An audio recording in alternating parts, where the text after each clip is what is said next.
Here, this perp back with another video, and I am so hyped up right now. I just got out of watching Dune Part 2. Yeah, there's a lot to unpack with this movie, but I'm not going to get into spoilers because it has not come out yet at this time. You know what I'm saying? I'm watching this early fan premiere of the movie, so yeah, I'm just going to give you my thoughts on the overall movie, the performances, the effects, the action, just everything that's on my mind right now. So with that being said, let's dive right into this because, man, I've been looking forward to this movie, and it definitely, first and foremost, I have to say, lived up to the hype.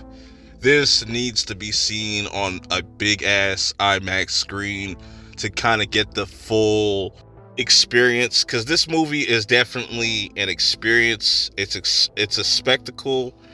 It's an epic. The storytelling in this movie is incredible. Just the way it picks up where part one left off, and we see where Paul started from the first movie to where he ends up with part two.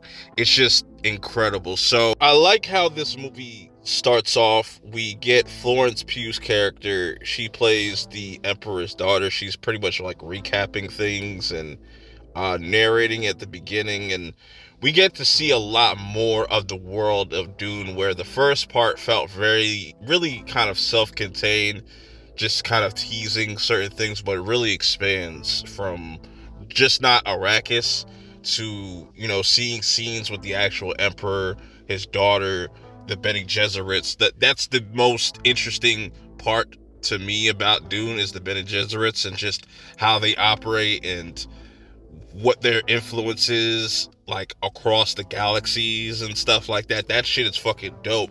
But, like, I like Paul in this, and also Lady Jessica's role, because they both have very interesting pivotal roles to play, where Lady Jessica is a Bene Gesserit, so she starts to kind of manipulate things in her own way, while Paul is trying to go in his own way by learning about the culture of the Fremen and just how they live. And I love seeing that culture that they kind of live in, and actually seeing how they go about disposing of their loved ones. We kind of have to deal with the ramifications of what happened at the end of part one, and people just not really believing in Paul at first, but the more he kind of sticks around, they started to kind of warm up to him.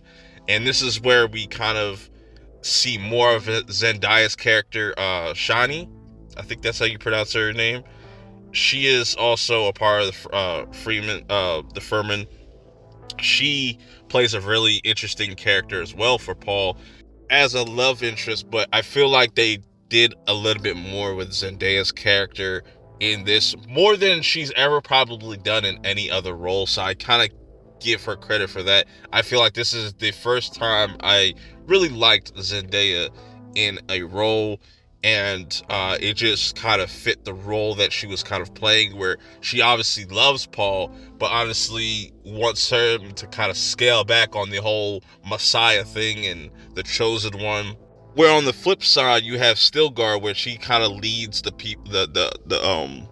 Fremen. He is from the South, so the people from the South really believe in this prophecy, and he's just 100% behind Paul. But Shanti is the one that's just kind of iffy about this whole thing playing out. But like I said, we get to see a lot more of the Fremen's culture, and just how religious they are, how spiritual they are, how in tune with nature they are, and seeing more action on top of that, with them battling the Harkons and still having to deal with that was really dope. And also seeing a little bit more of the Harkons more than part one, and this was really dope to see how brutal they are. Speaking of Harkonnens, we also have a new character introduced in here that goes by that's played by Austin Butler's character, Faratha. I think that's how you pronounce it. forgive me, it's gonna take me a minute to, adjust to all the new names and whatnot. So he did an amazing job playing this antagonist. I could see some people being a little disappointed in some aspects, but just his introduction and the role that he plays in this as Paul's like opposite, it's almost like they were destined to clash. But I won't say any more, but I will say like just everything leading up to those two crossing paths was fucking really well done, in my opinion. Batista's character also gets a little bit more screen time compared to the part one, even though I would want a little bit more, both more of Fade Rotha and Batista's character and stuff like that. But I'm not disappointed. I feel like the way Dune sets up its story, it's not like your typical kind of sci-fi story, and this is what I like about how they're setting things up for future movies. This movie definitely sets up a lot, and the most fascinating thing, like I'll say again, is the Bene Gesserits and just what they're doing behind the scenes. And I know they got a series coming. I'm looking forward to that, and how they dive into that more into this movie. It really gave this movie almost like a horror vibe. Anytime the Bene Gesserits would pop up, you would hear the music. The music was just very unsettling and creepy. So yeah, I'm looking forward to seeing more of that, and understanding more information about them has me so fascinating. And just seeing Paul's character, going back to Paul for a minute, just seeing his character progression and him wanting his to get his get back for losing his father, you know what I'm saying? And other characters being oblivious to what's kind of going on and why they got caught lacking in the first place. And it made sense for how everything kind of plays out in part two, and a lot of characters are led to their downfall. And it has me so excited to see. I know just based on how this movie ends, there's definitely got to be a Dune Part 3 for sure, man. I think Denis Villeneuve did like such a fantastic job directing this film, because a lot of the special effects and the practical effects and how he's able to merge the two, it makes it feel like you're actually watching something. It's not just something in a CG bubble, and you know what I'm saying? It looks real, it feels real. The action sequences were incredible, and just how realistic each fight felt, and just the action sequences, it was just incredible, man.